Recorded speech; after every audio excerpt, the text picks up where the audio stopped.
Hey guys, in this video, I will show you how to fix Heartopia not working or crashing. All right, let's begin. First, try opening the Heartopia game. If it loads, look at the top right corner and tap on the repairs option. This will bring up a screen that starts cleaning update files to fix version mismatch issues. After the cleanup process is complete, you will need to restart the game.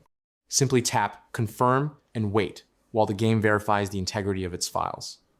This process can resolve most in-game errors. If the game does not open or crashes immediately, go to your phone settings. Use the search bar to find storage or apps and open it. Scroll through the list of apps and select Heartopia. Either tap on Offload App to remove the app while keeping its data, or uninstall the app in case you have an Android. After that, reinstall the app by tapping the reinstall option that appears, or through the Play Store.